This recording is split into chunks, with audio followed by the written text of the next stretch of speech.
I'm going to explain how I write a record, and I'm breaking it down into 10 steps that you can follow along and do the same. All the 10 steps are time-stamped in the video, so if you couldn't care for one or you're more interested in another, feel free to just skip along in the video. Step 1 is to commit. What I mean by that is to theoretically commit to yourself that you will finish this record, but more tactically, commit the time in your schedule and carve out the time to write to this record. For me, in October of 2022, I committed that time, and I've been writing towards this record up until a couple weeks ago. So I committed all the time, not every single hour of every single day, but I committed the time within each week to write and create for the record. And you need a significant amount of time to commit yourself to write this record, or else you just won't do it. You can just say, I want to write a record, but you never get around to it. So the first step is to commit the time in your schedule to write the record. Step 2 is to create. Now, this is the bulk of the work where it's going to come down to actually writing the record. And most of the time falls within this step. So going back to step 1, carving that time out. So wherever you've carved that time out, now is the time to write and create. So start writing songs. I'm not going to get into how to write songs or what you should do. At this step, you just need to start creating songs. Now, some things that will help you in this step is to, one, maybe have an idea of how many songs or demos you need to create.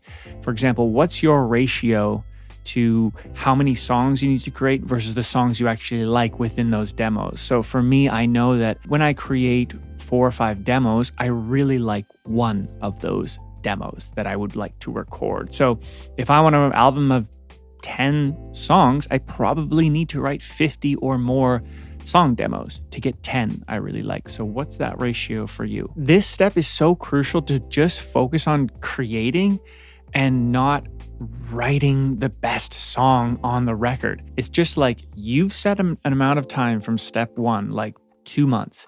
And so all you need to do within that 2 months is just create. Don't write for the record. Don't write hits. Don't write the best song ever. Just focus on creating for that time period, and you're going to come up with songs that are really, really great. Step 3 is judgment. To have no judgment on the songs or half songs that you're creating in step 2.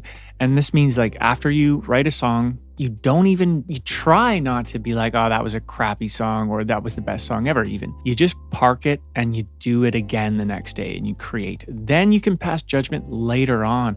At the beginning, don't fuel yourself with a negative pessimism or saying this was the best song and then trying to have to one-up that. Just write and create and park those ideas. We'll do the judging later on. Step 4 is to have writer's block strategies. During that time where you're creating, you're going to have days where you're just like, I can't get an idea going.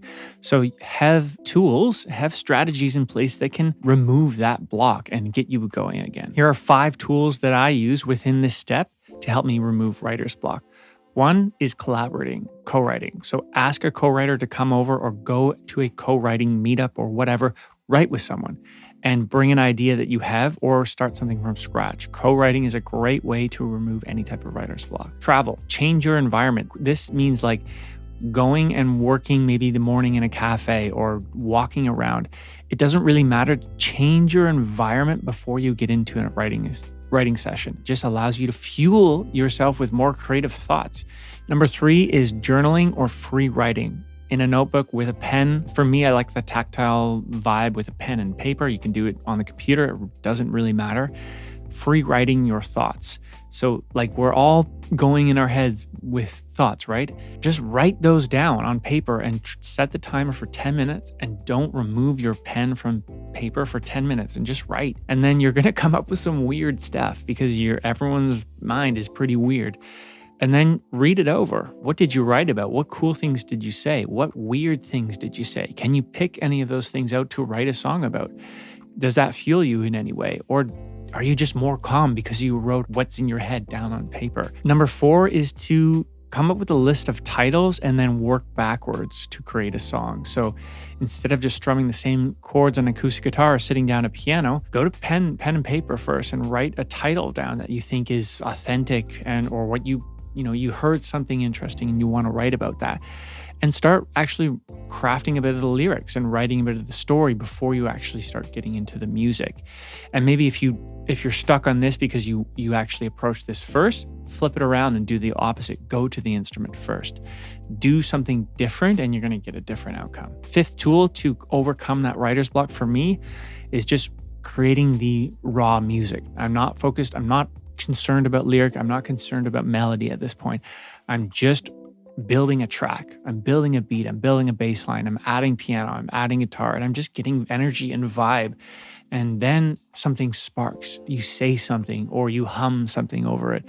And that really, really works for me. And that's how I create most of my songs. Having those tools to remove writer's block, let's get back into step 5 of how I'm creating this record, is I have feedback loops. This is super important and something this is new with this first record that I'm doing. I didn't do really in all the EPs that I did previously. Having a professional songwriter give you feedback on your work, saying this melody drags, you need to rewrite that melody, or this lyric doesn't make sense, you need to rewrite that part because I don't understand what's happening.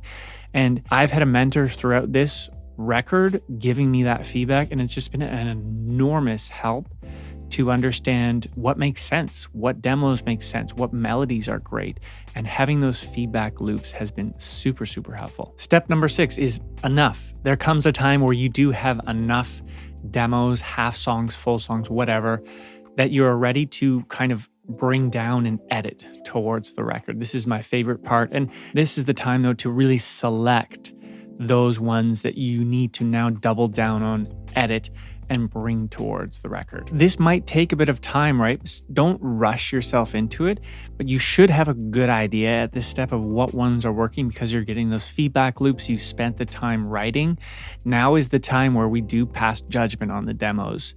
And so listen to them in different environments, fresh ears listens in the morning, and whatever ones you get shivers to, you should be taking note of this, and these are the ones that you should double down on. I'm always waiting for that shiver feeling of a song, and if I get that, I go forward with it. There's no real other way I do it. Step 7 is the editing time. Now we've really carved out at least maybe the bulk of what's going to be on the record, the 10 songs, or maybe, you want to spread that out over 15, and you double down on those songs. You produce them up as much as you can with your current set of production skills. You write the second chorus, you write a bridge if you need it. You focus on having the story make sense. You question the melodies if you need to edit the melodies. You listen back to front and you really dive deep in the details of the song. Now, I like to do this. Not everyone does this. And by the way, all these steps are going to work for you. This is how I write a record. Step 8 is to look for another producer or mixer that can help you finish this record, get it recorded, get it mixed, get it properly in place. And this is going to take a bit of time especially if you don't have a network. If you already have a network or you had someone in mind, this is going to be really easy for you. For me, I've worked with a lot of producers in the past, but I wanted to work with someone different. So I reached out to my network and found a list of producers, had conversations with them, and really was searching for that partnership that I wanted to have with a producer to help me level up my own set of skills with production, but also someone that is just a real pro and that can have the same instincts as me and just have a good vibe. When you're going into the studio and working with someone, if that energy isn't mutual, then it can fall apart and that will bleed into the songs, and it's not a good experience. So look for someone, whether that's a producer or a mixer, to level up your own skill set and get those songs in the right place. Step 9 is to record. So what works for me and how I'm going about this, by the way, this is the current stage that I'm in right now. I'm recording those songs that I've already edited and finished. How I'm going about it is I'm working for the first couple songs, doing it remotely. And then after that, I'm going to be in person with the producer, finishing out the bulk of the songs. Step 10 is to release the songs. What I would recommend and what I'm going to do is release start releasing single by single. I have yet to decide if I will release all 10 songs as singles, or if I will hold back and maybe release 5 singles and then release the album. What works for you? I'm very curious. I'd be happy to make a video on how I'm going to release this album. Let me know what you guys think of this video in a comment. And as always, here's another video you should watch here. I don't know what that video is, but it would mean a lot if you could subscribe right here. It helps the channel a lot. As always, I'll see you in the next video.